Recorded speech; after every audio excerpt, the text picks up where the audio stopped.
Hello everybody, welcome back to my channel. कैसे हैं आप सब लोग? आई होप आप लोग सब अच्छे होंगे। आज हम इस वीडियो में एक बहुत ही फैसिनेटिंग साइकोलॉजिकल टॉपिक पढ़ने जा रहे हैं, डिस्कस करने जा रहे हैं, which is transactional analysis. And after learning about transactional analysis you will be able to improve your communication skills, build healthier relationships, and understand yourself better. So, without much ado, let's dive into this particular topic. And अगर आपको video पसंद आती है, video अच्छी लगती है, तो मेरे चैनल को सब्सक्राइब करना ना भूलिएगा. So without much ado, let's get started. So, transactional analysis theory was developed by Eric Berne in the year 1970s. It basically focuses on understanding human behavior, communication and relationships. It is a theory of personality and communication. और इसकी help से, इसको समझ के हमको basically ये समझ में आता है, ये हम जान पाते हैं कि कैसे हम एक दूसरे से इंटरैक्ट कर सकते हैं. सो बेसिकली इंटरपर्सनल रिलेशनशिप्स कैसे डिवेलप कर सकते हैं हम लोग in a correct way, in a balance way, in an affective way, वो हमको ट्रांजैक्शनल एनालिसिस के थ्रू पता चलता है. It examines the way we think, feel, behave through different ego states, जिसको हम आगे पढ़ने वाले हैं ईगो स्टेट्स के बारे में. एंड ट्रांजैक्शनल एनालिसिस बेसिकली जब हम कम्युनिकेशन कर रहे हैं तो हमको कम्युनिकेशन कैसे करना चाहिए, क्या हमारे माइंड में उस समय चल रहा होता है और क्या चलना चाहिए या किस वे में हमको रिएक्ट करना चाहिए, बहुत सी चीज़ें ट्रांजैक्शनल एनालिसिस में हम पढ़ेंगे और समझेंगे. It is a method used to analyze the process of transaction in communication. Transaction यहाँ पर क्या मतलब है कि जब हम communication कर रहे हैं तो हम लोग अपने थॉट्स, अपने ओपिनियंस, अपने इमोशंस को कहीं ना कहीं ट्रांजैक्ट कर रहे हैं टू द अदर पर्सन. हम जो फील कर रहे हैं, हम जो सोच रहे हैं, हम जो बिहेव कर रहे हैं, हम उसका ट्रांजैक्शन कर रहे हैं दूसरे इंसान के साथ. इसी का जो प्रोसेस है, तभी इसका नाम ट्रांजैक्शनल एनालिसिस रखा गया है कि जो भी हम फील करते हैं, जो भी हम सोचते हैं, जो भी हम बिहेव करते हैं ड्यूरिंग इंटरैक्शन, उसका ट्रांजैक्शन हो रहा है ना. तभी तो इंटरैक्शन का मतलब क्या हुआ कि हम जो फील कर रहे हैं, हम लोग वर्बली या नॉन वर्बली अपने सामने जो भी हमारा एक जो सेकंड पर्सन है वो बैठा है और उसके सामने हम उसके साथ वो चीज़ इंटरैक्ट कर रहे हैं, वो चीज़ एक्सचेंज कर रहे हैं. ठीक है, और इसी वजह से हमारा जो कम्युनिकेशन है वो सेटअप होता है. It recognizes that our personality is driven by different ego states. अब ये जो सारा ट्रांजैक्शन हो रहा है, ये कहीं ना कहीं ईगो स्टेट्स जो हमारे अंदर हैं, हमारी पर्सनैलिटी का जो एक पार्ट है, उनकी वजह से हो रहा है.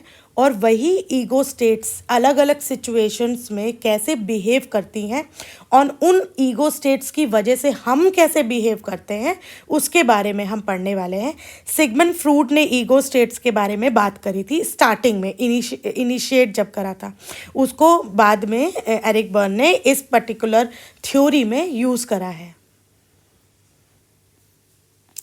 TA is widely used in psychotherapy, counseling, coaching, education, organizational management. अब बर्न ने प्रपोज करा कि जो ह्यूमन पर्सनालिटी होती है वो बेसिकली 3 ईगो स्टेट से बनी हुई होती है, जिसके वो जो ईगो स्टेट्स हैं वो हेल्प करती हैं वो ये डिसाइड करती हैं कि एक व्यक्ति, एक पर्सन कैसे सोचेगा, कैसे फील करेगा या कैसे बिहेव या एक्ट करेगा. अब हम आते हैं पेरेंट ईगो स्टेट में. ये एक टॉट कॉन्सेप्ट है. पेरेंट कैसे होते हैं ना, authoritative figures, teachers, gurus, mentor. ये वो वाली ईगो स्टेट है जिसमें हम एज अ पर्सन कुछ बिहेवियर्स, कुछ एटीट्यूड्स, कुछ वैल्यूज़ अपने अथॉरिटेटिव फिगर्स से सीखते हैं या इनकॉर्पोरेट करते हैं अपने अंदर. अब चाहे वो पेरेंट्स हो या वो टीचर्स हो या वो कोई गुरु या मेंटोर हो. जैसे अगर हम देखें तो सपोज़ कोई हमारा मेंटोर है या हमारे गुरुज़ हैं या फॉर दैट मैटर हमारे पेरेंट्स ही क्यों ना हो, हम उनको देख के बहुत सारी चीज़ें अपनी लाइफ में कहीं ना कहीं उतारते हैं. कि वो हमारे पेरेंट्स ऐसा करते थे, कुछ रीति रिवाज जैसे होते हैं ना, कि कुछ सेट रिचुअल्स हैं, कुछ रीति रिवाज हैं जो हमारे पेरेंट्स करते हुए आ रहे हैं, तो बच्चा उसको देखते हुए ही वैसे सीखता है और बढ़ता है। फिर जो हम स्कूल्स में जाते हैं, जब हम कॉलेज में जाते हैं अपनी एजुकेशन लेने, तो कुछ टीचर्स होती हैं, उनके वो हमको कुछ सिखाती हैं, या हम उनकी कुछ पर्सनालिटी का या उनकी कैरेक्टर का कुछ एस्पेक्ट अपने अंदर लेते हैं, उसको हम समझते हैं, उसको हम कहीं ना कहीं लर्न करते हैं, हमारे गुरु से हम कुछ सीखते हैं। तो ये सारा हमारा टॉट कॉन्सेप्ट है पेरेंट ईगो स्टेट का। It is a way of thinking, feeling, and behaving that is influenced by one's parent or parental figure. हमारी पर्सनालिटी का ये वो पार्ट है जो हमने किसी बड़े से लिया है, जो हमने किसी बड़े, किसी मेंटोर, किसी गुरु से अपने अंदर लिया है। उनके थ्रू उन्होंने हमको एक तरीके से इन्फ्लुएंस करा है, और अब हम उस तरीके से सोच भी सकते हैं, बिहेवियर हमारा वैसा हो जाता है, हमारे इमोशन या फीलिंग हमारी वैसी हो जाती है। अब ये डेवलप कैसे होता है? It include shoulds and ought of life. जब आप बच्चे होते हो तो हमारे पेरेंट्स, हमारे टीचर्स, हमारे गुरुज हमको कुछ चीज़ें सिखाते हैं, हमको ऐसा करना चाहिए, हमको ऐसा नहीं करना चाहिए, one must do this, you should do that. आप जैसे सिखाते हैं कि कोई बड़ा है तो पैर छुओ, कोई बड़ा है तो नमस्ते करो, अगर आप स्कूल क्लास में एंटर कर रहे हो, वॉशरूम के लिए बाहर जा रहे हो तो आप परमिशन लो। जैसे प्रिंसिपल आई तो आप स्कूल में, जैसे क्लास में प्रिंसिपल एंटर करती है, आप खड़े हो जाते हो ना, this is out of respect. तो ये हमको बचपन से थोड़ी ना आता है, ये हमको सिखाया जाता है। तो दीज थिंग्स जो हमारे बिहेवियर में, ये सारी चीज़ें आती हैं जो हमको हमारे पेरेंटल फिगर ने सिखाई है। कोई बड़ा हमको सिखा रहा है, वो हमारा पेरेंटल या पेरेंट ईगो स्टेट का पार्ट होता है। The parent ego state develops in early childhood. It is based on social norms, cultural customs, appropriate behavior. It is formed from the attitude and behaviors that are copied from caretaker. फिर हम जैसे ही बचपन में ये सब सीखते हैं, हम धीरे धीरे वैसे ही बड़े होते हैं। फिर वो जो चीज़ें हम कर रहे हैं वो हमको कहीं ना कहीं रियलाइज़ भी नहीं होता है कि these things which we are doing, these behaviors which we are showcasing, displaying, are actually being influenced by our parental figures to us. They are being inculcated to us by our parental figures. वो हमको subconscious mind में बार बार कुछ ना किसी तरीके से हमको डाली गई है, एंड वो एज अ पर्सन हमारे अंदर, वो हमारी धीरे धीरे, स्लोली, ग्रेजुअली हमारी पर्सनैलिटी का एक हिस्सा बन जाती है। फिर हमारा कुछ तरीके से पेश आना, एक सर्टन कोई एक जेस्चर करना, कुछ एक तरीके से बैठना या खड़ा होना, कुछ बोलना, वो सारी चीज़ें, वो चीज़ जो हमने अपने चाइल्डहुड में हम अपने पेरेंट्स के द्वारा, किसी बड़े के द्वारा सीखी है, वो डिस्प्ले करती है। Example of parent ego state: criticism, scolding, advising, guiding, nurturing, caring. बचपन से ही हमने देखा होता है कि किसी ना किसी तरीके से हमको जैसे डांटा जा रहा है, ठीक है, कोई चीज़ ना करने पर हमको डांटा जा रहा है, तो अब हमारे माइंड में वो चीज़ आ गई है कि ऐसे we have to behave in certain way, और अगर नहीं होगा तो फिर हमको डांट पड़ सकती, पनिशमेंट मिल सकती। फिर हम खुद जब पेरेंटल फिगर में आते हैं या हम बड़े होते हैं, तो अपने छोटों के साथ या अपने आसपास के लोगों के साथ भी हम वैसे ही बिहेव करते हैं। किसी ने कुछ ऐसा कर दिया तो हमने उसको डांट दिया, ठीक है, किसी को क्रिटिसाइज़ कर दिया उसकी कोई गलती के लिए, किसी को एडवाइस कर दिया उसकी कोई प्रॉब्लम है, गाइड कर दिया, that nurturing personality of arts, that caring personality of arts. आपने कभी कभी नोटिस करा होगा कि कभी कभी क्या होता है कि चाइल्डहुड में अगर कोई पर्सन को बहुत ज़्यादा टॉक्सिक फैमिली मिली है, बहुत ज़्यादा उसको डांटा गया, फटकारा गया, हर छोटी छोटी बात पे उसको कंपेयर किया जाता है, उसको नीचा दिखाया जाता है, नॉट इंटेंशनली बट येस, किसी ना किसी वे में ऐसा होता है। पेरेंट्स माना कि वो जानबूझ के नहीं करते हैं कुछ चीज़ें, लेकिन समहाउ उनकी कुछ चीज़ें, even if they are comparing their own child with another someone else's child, marks कमाएं, आप ऐसे दिखते हो, मोटे हो रहे हो तो उसको देखो कितना स्मार्ट है, एंड आपके कम मार्क्स हैं, आप पढ़ते नहीं हो, उसको देखो वो कहाँ से कहाँ निकल गया। ये छोटी छोटी चीज़ें ना बच्चों के माइंड में रहती हैं। फिर उसी ट्रॉमा के साथ वो कहीं ना कहीं उनका एक ट्रॉमा क्रिएट हो जाता है, उसी के साथ वो बड़े होते हैं। तो बाद में चल के ना वो समहाउ एक दूसरे अलग टाइप का एक बिहेवियर डिस्प्ले करते हैं। फिर वो बहुत ज़्यादा रूड हो जाते हैं, फिर वो बहुत ज़्यादा क्रिटिसाइज़ करने लग जाते हैं अपने आसपास के लोगों को। उनके अंदर कभी कभी केयरिंग और लविंग वाला जो एक फैक्टर होता है, इमोशन होता है, वो कम हो जाता है। They are more of stubborn rigidity show करते हैं, बहुत ज़्यादा क्रिटिसिज्म शो करते हैं। कुछ बच्चे जो बचपन से बहुत प्यार बड़े भरे माहौल में पले बड़े हैं, लोगों ने उनको प्यार दिया है और बहुत ज़्यादा एक एक एक पीसफुल माहौल मिला है, तो वो अपने अंदर इतने सिक्योर होते हैं, खुद के अंदर इतने ज़्यादा सिक्योर होते हैं। They know their self worth कि जब वो बड़े होते हैं वो बड़े ही उस कैरेक्टर को या उस पर्सनैलिटी के उस हिस्से को अपने अंदर समा के हो रहे होते हैं। और फिर वो उनका भी नेचर एक केयरिंग नर्चरिंग वाला नेचर होता है। उनके अंदर वो वाला एक भाव नहीं होता कि वो किसी से बहुत ज़्यादा टॉक्सिक वे में इमोशनली अटैच नहीं होते हैं। कभी कभी क्या होता है ना, कुछ पर्सन अपने बचपन में अगर उनको प्यार नहीं मिला हो, उनको हमेशा डांट फटकार मिली हो, बहुत ज़्यादा क्रिटिसिज्म मिला हो, तो जब बड़े हो रहे होते हैं and they reach their adolescence और थोड़ा सा बड़े होते हैं, तो जब उनको उनकी लाइफ में कोई एक ऐसा पर्सन आता है, रोमांटिक कोई रिलेशनशिप आता है, फिर वो उनसे ना वो सारा प्यार जो कहीं ना कहीं लैक कर रहे थे इन देयर चाइल्डहुड, उनसे वो एक्सपेक्ट करने लगते हैं and they get so emotionally attach to them कि वो धीरे धीरे एक नेगेटिव और टॉक्सिक एस्पेक्ट बन जाता है उनका खुद का। फिर सामने वाला पर्सन भले ही उनको बहुत बुरी तरह से ट्रीट कर रहा हो, बहुत टॉक्सिक हो, बहुत नेगेटिव हो, yet they are not able to and they are not ready to detach themselves from that person. This particularly happens जब कोई वो इंसान या कोई इंसान अपने चाइल्डहुड में उसने वैसा माहौल ना देखा हो और उसको अचानक से कोई एक ऐसा मिल जाए कि वो उसको बहुत प्यार कर रहा है, बहुत अच्छे से केयर कर रहा है, भले ही वो शायद उस इंसान का इंटेंशन गलत हो, वो आपको अपने एक रिलेशनशिप में आने के लिए एक कुछ कहते हैं ना, वो वू कर रहा है और वो सब, तो वो चीज़ें होती है। तो इट इज़ वेरी इंपॉर्टेंट कि हम जब छोटे होते हैं हमको एक ऐसा एनवायरनमेंट मिले जिसमें हम बोथ फिजिकली एंड मेंटली अच्छे से हेल्दी वे में डेवलप हो सके। अब इसमें पेरेंट ईगो स्टेट में दो टाइप्स होते हैं। पहला है नर्चरिंग पेरेंट, दूसरा है critical parent.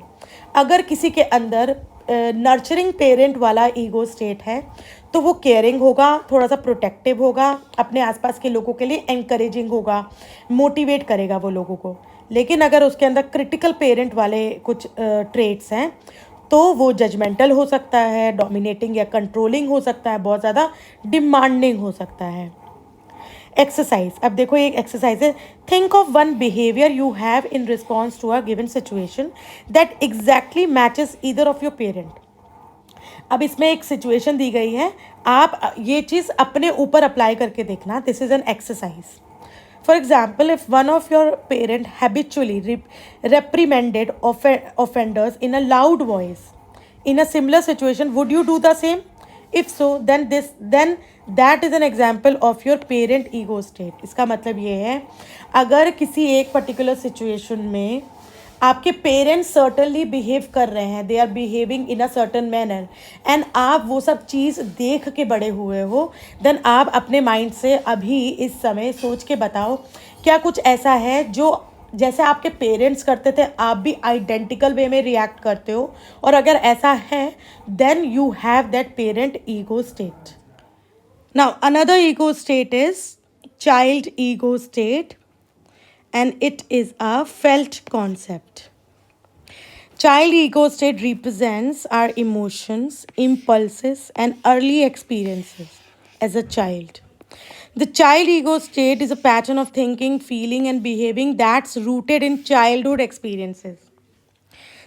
Child ego state की अगर हम बात करें तो जो बच्चे होते हैं दे आर मोर लाइक उनके वो ज़्यादा प्रायोरिटी अपनी फीलिंग्स को एंड अपने इमोशंस को देते हैं rather than the environment. Suppose अगर किसी बच्चे को भूख लगी है तो वो ये नहीं देखेगा कि वो बाहर है और उसको सर्टन तरीके से रोना नहीं है, उसको चुप रहना है, वो रोना शुरू कर देगा। अगर उसको एक मॉल में ले जाओ और उसको एक खिलौना चाहिए, तो वो ये नहीं देखेगा कि मैं मॉल में हूँ, I have to behave nicely, और मैं यहाँ नहीं रो सकता और मुझे ऐसा नहीं करना है। वो रोने लग जाएगा, वो ज़मीन पे लोट-पोट हो जाएगा। They are more driven, they are more like, they give more priority to their emotions, to what they are feeling at that moment, you know तभी इसको फेल्ट कॉन्सेप्ट बोला गया है कि जो भी आप उस समय फील कर रहे हो, they you are reacting in such a way. Now characteristics क्या होंगी? थॉट, अगर हम थॉट्स की बात करें, childish thoughts that are replayed when similar event occurs. एक जैसे अगर बहुत सारे इवेंट होंगे तो कुछ बच्चा जो होगा वो उसी टाइप से रिएक्ट करेगा। फीलिंग्स की बात करें, emotions related to past events such as fear, nervousness और सेफ्टी।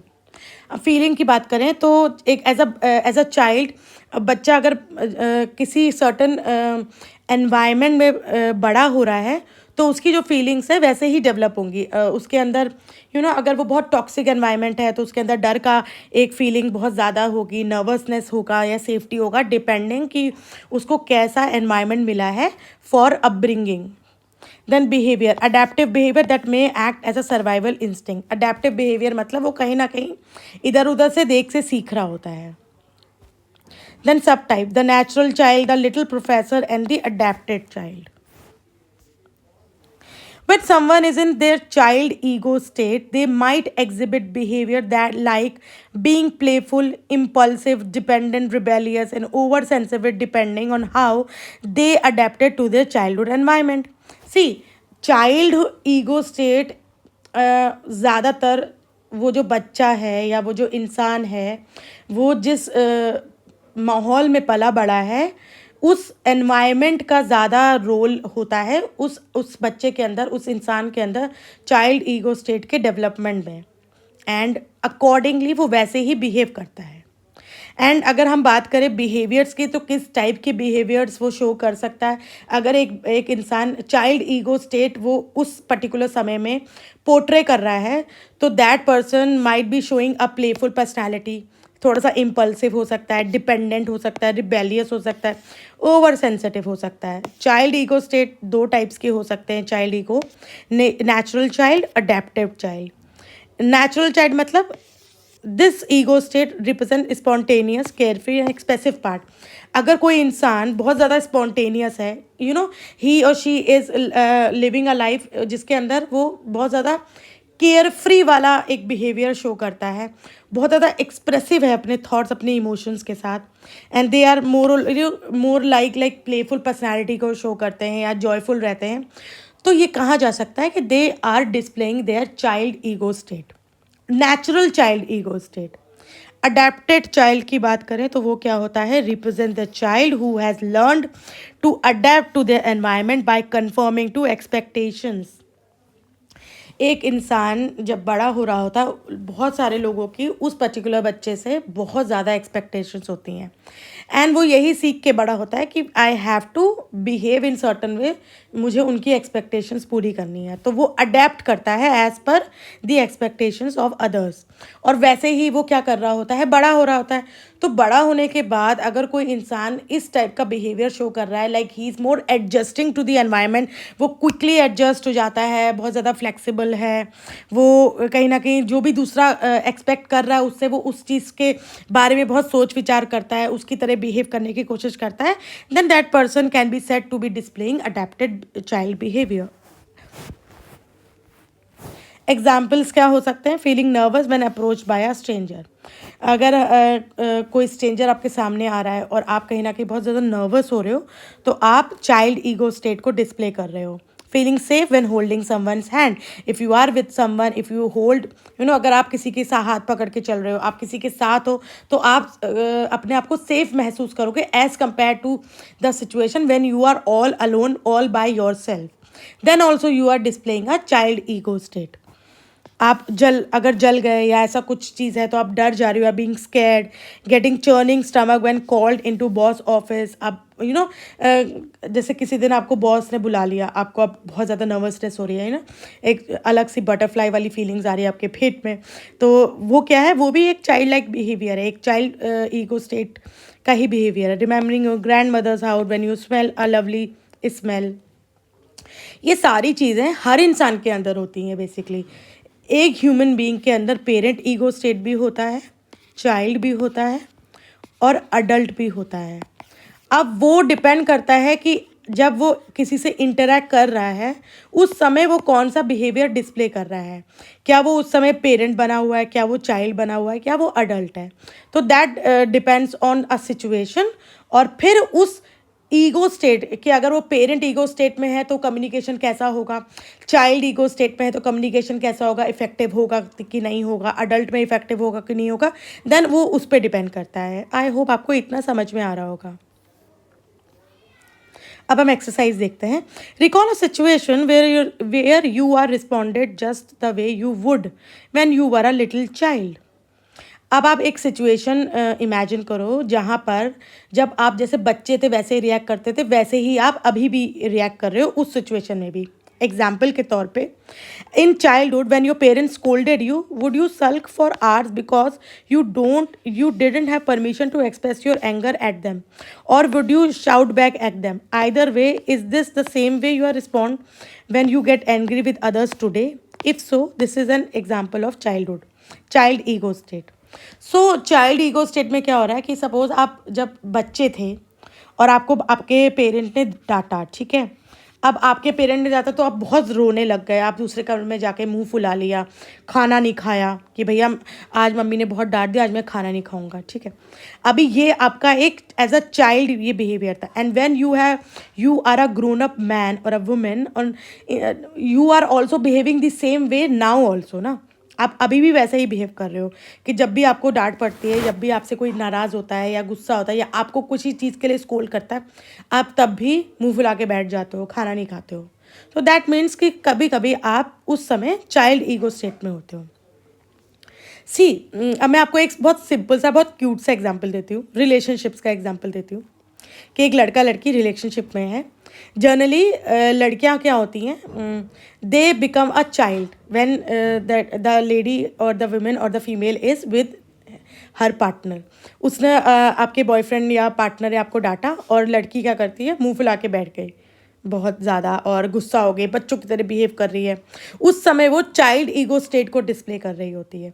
ऑल्दो ज़रूरी नहीं है कि वो हर समय वैसी हो। अपने ऑफिस में अगर उसका बॉस डांटेगा तो थोड़ी ना वो मुंह फुला के बैठ जाएगी और अपना काम नहीं करेगी और खाना नहीं खाएगी। ऑब्वियसली वो सॉरी बोलेगी और जो काम के लिए डांटा गया उसको वो ठीक करने की कोशिश करेगी।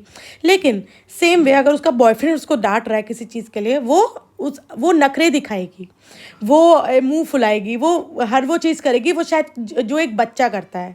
तो that time she is displaying a child ego state. और ये मैं इररिस्पेक्टिव ऑफ जेंडर कह रही हूँ, mostly because I am a women, तो मैं विमेन के तौर पे आपको बता रही हूँ। आप अपने अपने हिसाब से इसको रिलेट कर सकते हैं। Then comes adult ego state, a thought concept. Rational होता है ये। आपने सिगमंड फ्रूट का इड ईगो सुपर ईगो पढ़ा होगा। तो id ego super ego is similar to parent child and adult, ठीक है। अब इसको हम पढ़ते हैं अडल्ट ईगो स्टेट को क्या होता है। ये थॉट कॉन्सेप्ट है, रैशनल है। अडल्ट ईगो स्टेट में जो भी इंसान होगा वो बहुत लॉजिकली और बहुत रैशनली और बहुत प्रैक्टिकली सोचेगा और अकॉर्डिंगली बिहेव करेगा। वो ये नहीं देखेगा, वो देखेगा सिचुएशन क्या है और उसके अकॉर्डिंग बिहेव करेगा। Represents rational logical thinking based on facts and current reality. It helps in problem solving and decision making, ठीक है। अगर सपोज एक ऐसी सिचुएशन है, बहुत ज़्यादा पैनिक वाली सिचुएशन है, वहाँ पर कोई इंसान बहुत काम रह के वो सिचुएशन को एनालाइज कर रहा है और वो देख रहा है कि डरने से तो कुछ नहीं होने वाला, रादर देन हम क्यों ना चीज़ को समझें और वैसे ही रिएक्ट करें, वैसे ही एक्ट करें। वो सारे फैक्ट्स देख रहा है, सारी प्रोबिंग कर रहा है और फिर रिएक्ट कर रहा है अकॉर्डिंगली। दैट मीन्स कि that person is behaving or displaying a adult ego state. It is a set of feeling, attitude, behavior that are in direct response to here and now reality. ये वो feelings हैं, वो attitudes है या वो behaviour है जो अभी इस समय जो सिचुएशन है at this particular point of time, उसके अकॉर्डिंग जो आपकी फीलिंग्स हैं, एटीट्यूड्स एंड बिहेवियर या एक्शंस हैं, वो अडल्ट ईगो स्टेट है। Responses are not based on past. आप बचपन में पर्टिकुलर चीज़ के लिए कैसा बिहेव करते थे, आपके पेरेंट्स से भाई कैसा सिखाया है, क्या सिखाया, कुछ नहीं। आप अभी जो सिचुएशन है उसके अकॉर्डिंग आप अपने सारे जो प्रायर लर्निंग्स थी उसको भूल के लॉजिकल वे में, रैशनल वे में अगर एक्ट कर रहे हो, then you are displaying an adult ego state.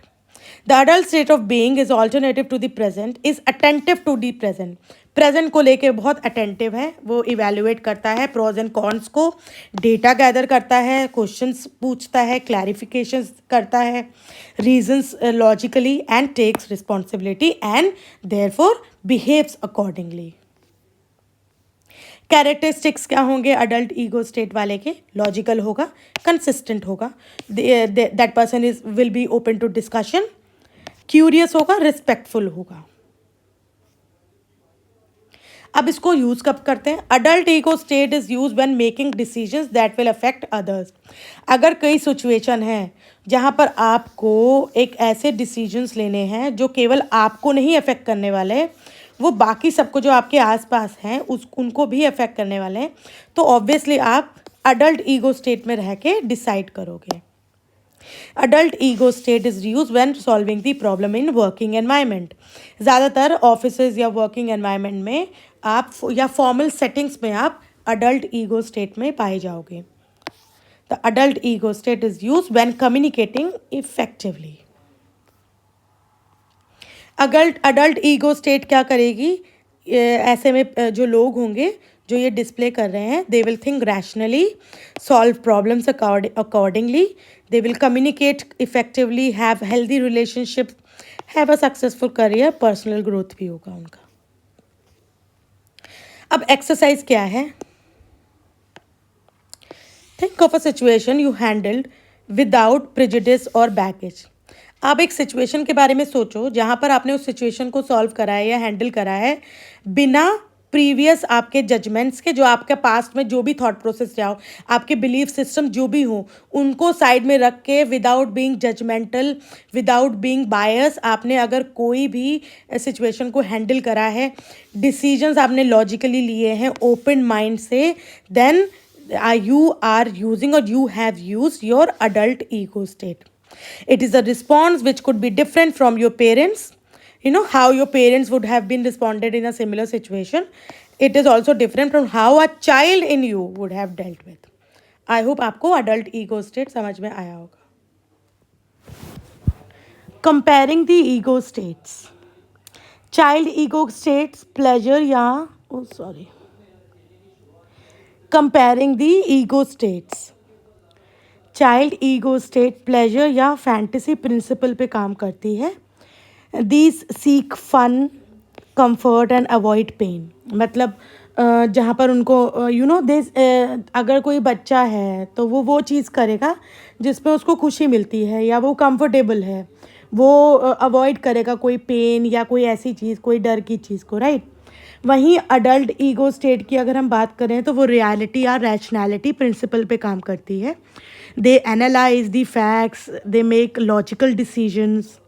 Parent ego state की बात करें तो works on social conditioning, morals में, एटिकेट्स क्या होते हैं, अथॉरिटेटिव चीज़ें क्या होती हैं, क्या एथिक्स होते हैं.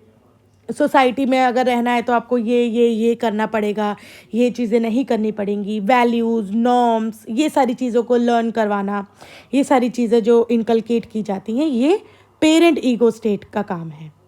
एग्जाम्पल के तौर पे, if a person scolding someone for breaking a rule without questioning its fairness, critical parent ego state है, अथॉरिटेटिव है, जजमेंटल है.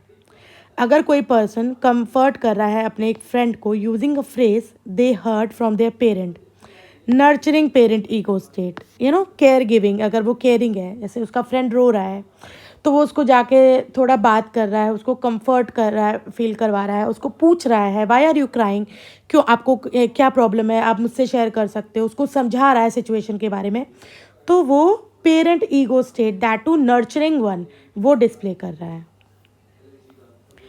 Now we have transactions in communication.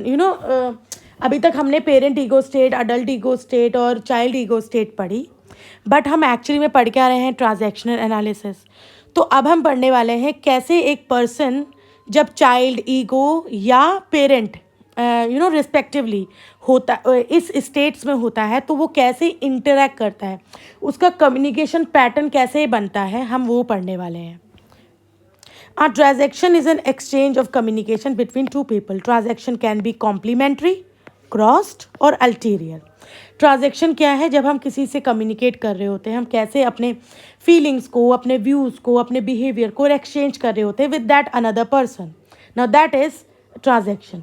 अभी वो तीन टाइप से हम कर सकते हैं.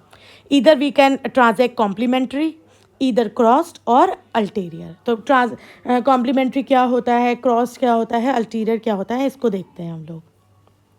Now first transaction is complementary transaction. Complementary transaction का मतलब होता है कि आपने एक सर्टन ईगो स्टेट से कुछ चीज़ बताई या कुछ बात करी, और आपको जो आप एक्सपेक्ट कर रहे थे कि अगर कोई ए इंसान है और वो बी को कुछ बता रहा है, तो जनरली क्या होता है, हम कुछ एक्सपेक्ट करते हैं कि बी ऐसे रिएक्ट करेगा और बी वैसे ही रिएक्ट करता है, देन हम बोल सकते हैं कि ए और बी में कॉम्प्लीमेंट्री ट्रांजैक्शन हुआ है. लेकिन अगर बी वैसे का रिएक्ट ना करे, कुछ अलग तरीके से रिएक्ट करे, तो वो कॉम्प्लीमेंट्री नहीं होता है. When communication flows smoothly and predictably between two people, it's often because they are engaging in complementary transaction. In these interactions, the sender's message is appropriately received and responded to by the receiver. Sender ने एक message भेजा receiver को, receiver ने जैसा sender चाहता था react करे, वैसे ही रिसीवर ने रिएक्ट करा, वैसे ही रिस्पॉन्ड करा. तो हम ये कह सकते हैं कॉम्प्लीमेंट्री ट्रांजैक्शन हुआ है. फॉर एग्जाम्पल, पर्सन ए जो पेरेंट ईगो स्टेट में है, वो बोलता है you should wear a coat, it is very cold outside. अब पर्सन बी अगर वो ऐसे रिएक्ट करता है, ओके ओके ठीक है, I will, thanks for the reminder, तो वो चाइल्ड ईगो स्टेट में है. अब इस पर्टिकुलर एग्जाम्पल को अगर समझे, तो यहाँ पर जो ए है वो एक केयर गिविंग रोल में है. केयर गिविंग कौन हो सकता है? आपका पेरेंट, एक ऐसा आपका बड़ा जो आपको प्रोटेक्ट करना चाहता है, जो आपकी देखभाल करना चाहता है. वहीं बी क्या रिस्पॉन्ड कर रहा है? बच्चे की तरह रिस्पॉन्ड कर रहा है कि हाँ, ए ने आपको प्रोटेक्ट करने के इरादे से बोला कि भाई ठंड है बाहर, तुम कोट पहन लो, और बी ने भी उस चीज़ को वैसे ही लिया, उसने बोला ओके थैंक यू, हाँ मैं कोट पहन लेता हूँ. ठीक है, तो यहाँ पर कॉम्प्लीमेंट्री हुआ, कहीं ना कहीं मिरर हुआ ना, मिरर कि पेरेंट ने यही सोच के उसको बोला कि भाई कहीं उसको ठंड ना लग जाए, वो पहन ले. अभी वो रिएक्ट कर जाता कि भाई तुम कौन होते मुझे सिखाने वाले, तो फिर क्या होता, वो एक्सपेक्ट तो ये कर नहीं रहा था, तो यहाँ पर कॉम्प्लीमेंट्री नहीं होता. For example, send from adult ego state. अब एक इंसान है जो अडल्ट ईगो स्टेट में है, उसने एक क्वेश्चन पूछा what is the time. Receiver भी अडल्ट ईगो स्टेट में था, उसने बोला इट इज़ 9:30.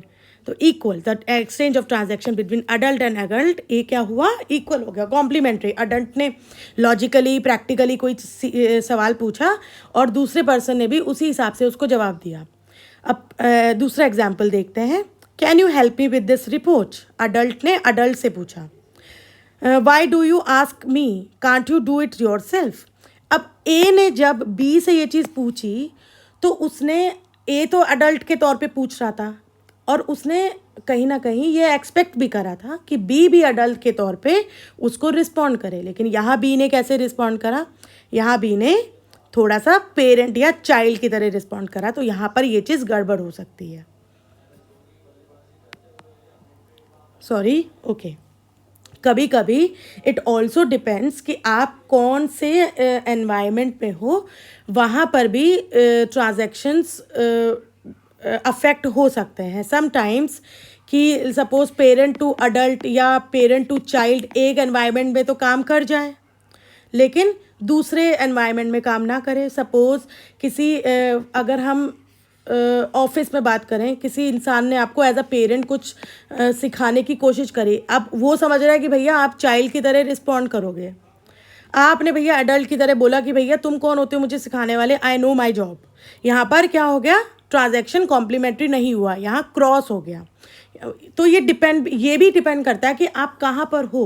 आप घर पर हो, इनफॉर्मल सेटिंग में हो, आप फॉर्मल सेटिंग में हो, वहाँ पर तो same situation, adult parent and adult दोनों अलग अलग सिचुएशंस में आपके जो ट्रांजैक्शंस है वो भी डिफरेंट हो सकते हैं। एक सिचुएशन में आपका ट्रांजैक्शन पेरेंट एंड अडल्ट का कॉम्प्लीमेंट्री हो सकता है, एक सिचुएशन में आपका ट्रांजैक्शन पेरेंट एंड अडल्ट का क्रॉस भी हो सकता है, एंड पेरेंट एंड चाइल्ड का भी मैं सेम बोलूँगी। Now we have crossed transaction. Cross transaction का मतलब यही है कि कम्युनिकेशन स्मूथ नहीं हुआ है, मिसमैच हुआ है। ए ने जब बी को बी से कोई चीज़ बोली या एक सर्टन वे में इंटरेक्शन करा, तो कुछ एक्सपेक्टेशन के साथ करा कि बी सर्टन वे में रिस्पॉन्ड करेगा, लेकिन बी में उस वे में रिस्पॉन्ड नहीं करा जिस वे में ए चाहता था रिस्पॉन्ड। बी ने अपने तरीके से किसी और वे में रिस्पॉन्ड करा, डिपेंडिंग कि उस समय बी कौन सी ईगो स्टेट डिस्प्ले कर रहा था। तो अगर मिसमैच होगा तो वो क्रॉस्ड हो जाएगा।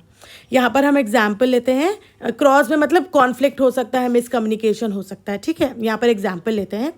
ए है, उसने पेरेंट ईगो स्टेट को डिस्प्ले करते हुए बी से बोला कि भाई बाहर ठंड है, तुम कोट पहन के जाओ।